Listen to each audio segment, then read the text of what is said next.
Hi guys, so agenda for today, palit tayo ng battery. Ito, gamit natin yung Amaron ATZ 9R at saka yung air filter. So, okay, let's go.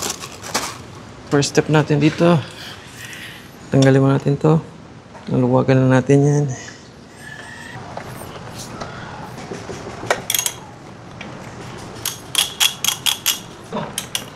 Sama ko yung air filter kasi.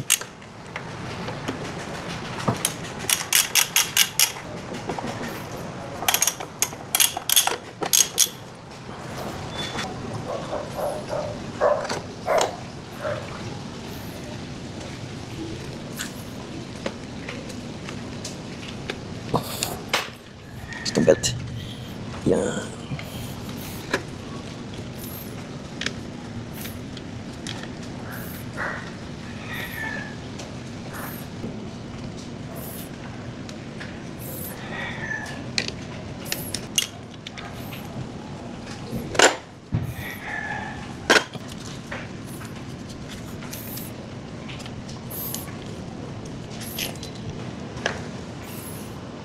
GS.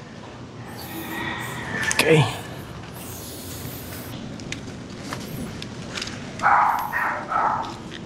Yan natin ito.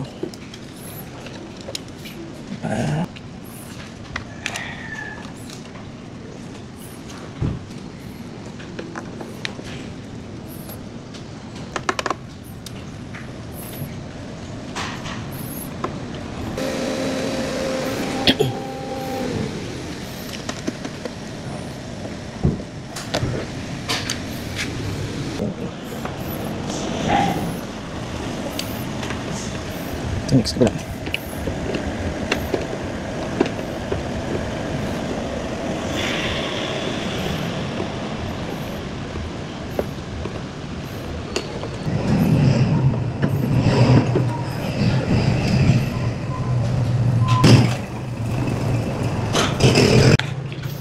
Yeah.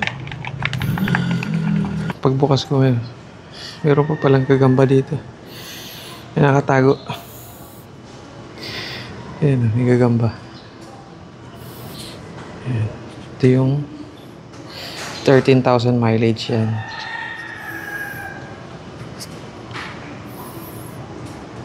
Ayan siya kadumi.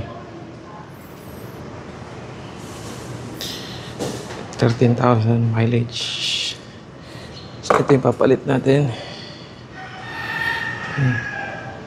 Ito yung washable. Okay. Tara. Kapit natin dun sa housing. Okay. Ito na yung mga. Kapit na sa housing. Lagyan natin.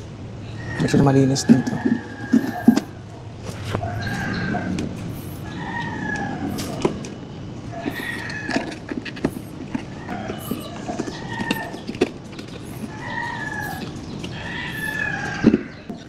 Yung.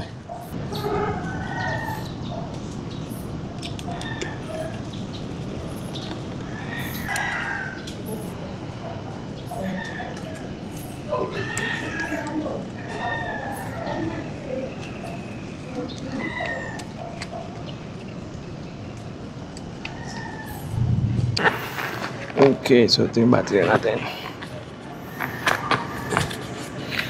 Nasa ano lang ito eh. 15218. So, yan. Positive, negative.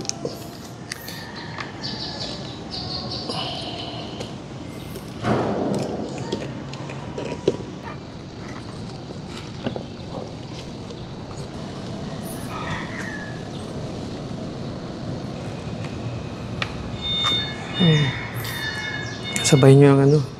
Mahirap ikabit tong belt na to, kaya alalayan nyo na lang. Gaya ito ginawa ko.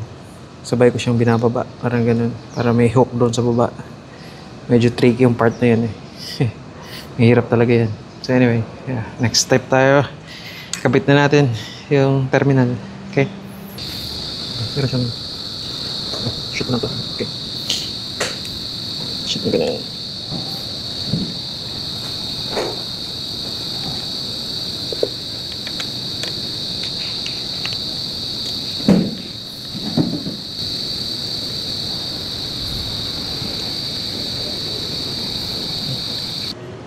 Okay guys, so yun, natapos na tayo.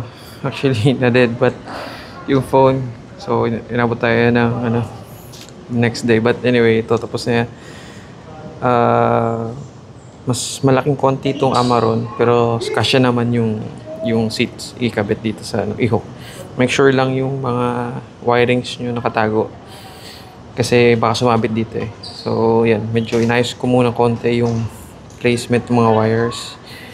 Madali lang siya. Kung iisipin, kailangan mo lang ng tamang tools. And, yeah, test natin.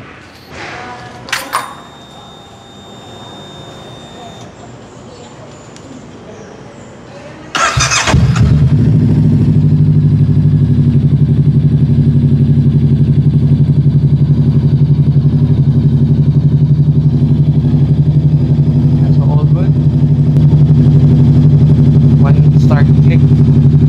Wala, hindi na siya nahihirapan kasi it's been 2 years and 5 months na yung battery natin na GS, yung stock. So, ayan. So, here, we're all good. So, follow nyo na lang yung instructions in this video. Thank you for watching, guys. Bye for now. Bye.